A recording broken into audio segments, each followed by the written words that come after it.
Haleluya. Shalom saudara-saudara yang dikasihi Tuhan. Semua baik.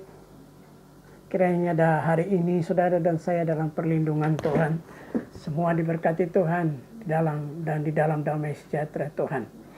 Ada perkataan yang sangat manis dalam firman Tuhan, yaitu di dalam Yohanes 3 ayat 16 berkata demikian. Karena begitu besar kasih Allah akan dunia ini, sehingga ia telah mengaruniakan anak yang tunggal, supaya setiap orang yang percaya kepadanya tidak binasa, melainkan beroleh hidup yang kekal. Saudara, kata ini bagi saya luar biasa. Ayat ini bagi saya luar biasa. Kenapa luar biasa? Karena perkataan Tuhan ini mengandung makna kasih yang dalam, cinta Tuhan yang dalam. Yaitu apa? Karena begitu besar. Saudara tahu kasih Tuhan besarnya seperti apa? Dalamnya seperti apa? Siapa yang bisa mengukurnya? Tuhan berkata, karena begitu besar kasih Allah akan dunia ini. Saudara-saudara, hukum yang terutama dan yang utama berkata, kasihilah Tuhan Allahmu dengan segenap hatimu, dengan segenap kekuatanmu, dengan segenap akal budimu. Dan hukum yang sama dengan itu adalah kasihilah sesama manusia seperti dirimu sendiri. Dan Alkitab berkata, semua hukum Taurat tergantung kepada kedua perkataan itu, kasih kepada Allah dan kasih kepada manusia. Dan kasih kepada Allah telah dipraktekkan di dalam pribadi Yesus Kristus. Yesus Kristus datang ke dalam dunia supaya dia menebus manusia dari dosa. Karena begitu besar kasih Allah akan dunia, yaitu manusia, sehingga Yesus Kristus mau datang ke dalam dunia, dan orang yang percaya kepadanya dibawa keluar dari dosa. Itu adalah bukti cinta dan kasih Tuhan. Begitu besar kasih Allah akan dunia ini. Saudara, ada sebuah peristiwa yang menarik, yang menganggukkan, tetapi sekaligus menakutkan, yaitu Allah mengorbankan putra tunggalnya, supaya setiap orang yang percaya kepadanya, supaya tidak binasa melainkan beroleh hidup yang kekal.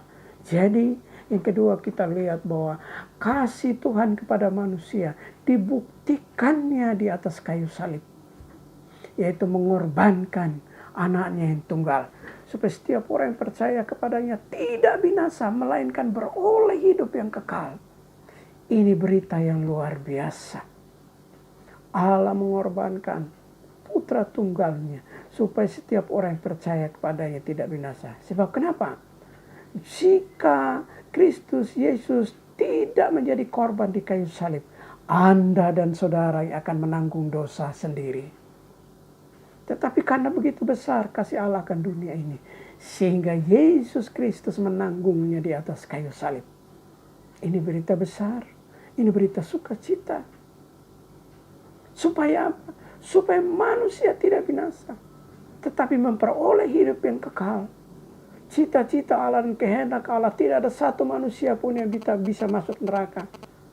Tidak satu manusia pun yang masuk dalam neraka oleh karena kesalahan, karena dosa. Itulah sebabnya Allah mengizinkan Yesus Kristus menjadi korban satu-satunya dan tidak ada lain, supaya setiap orang percaya padanya tidak binasa melainkan beroleh hidup yang kekal. Tahukah saudara, perjalanan hidup manusia ini seperti antri untuk meninggal. Saudara pernah menyaksikan orang-orang antri di loket, bagaimana mereka antri panjang untuk mendapatkan sesuatu. Tapi saudara sadarkah, manusia itu sebenarnya antri seperti itu. Siapa yang di depan? Siapa yang di depan? Sebab semua manusia seperti antri. Siapa yang di depan dan siapa yang di belakang dan siapa yang di tengah. Semua manusia pasti akan mendapatkan giliran. Giliran kemana? Untuk meninggal. Dan semua manusia akan mencapai kepada titik itu pasti. Tidak mungkin tidak. Semua manusia akan mengalaminya. Tetapi menjadi permasalahan besar setelah manusia meninggal kemana? Apakah Anda yakin ke surga? Atau jangan-jangan ke neraka? Tetapi puji nama Tuhan, karena begitu besar kasih Allah ke dunia ini. Sehingga kita yang percaya kepada Tuhan Yesus Kristus tidak menuju kepada neraka. Tetapi Tuhan membelokkan jalan kita menuju kepada surga. Kenapa? Karena kasih-Nya yang besar. Saudara-saudara, berita ini adalah berita sukacita. Berita ini adalah berita yang menggembirakan. Maka mari kita percaya kepada perkataan ini. Dan berikut, kalau begitu, bagaimana caranya manusia bisa masuk ke dalam kerajaan Allah? Yesus berkata, akulah jalan dan kebenaran dan hidup. Tidak ada seorang pun yang datang kepada Bapa kalau tidak melalui aku. Haleluya. Akulah jalan, akulah kebenaran, akulah hidup. Jadi, jika kita percaya kepada Yesus Kristus, Yesuslah jalan, Yesuslah kebenaran, Yesuslah hidup, maka kita akan masuk ke dalam kerajaan Allah. Haleluya. Berita ini membuat saya menyerahkan diri berapa puluh tahun yang lalu.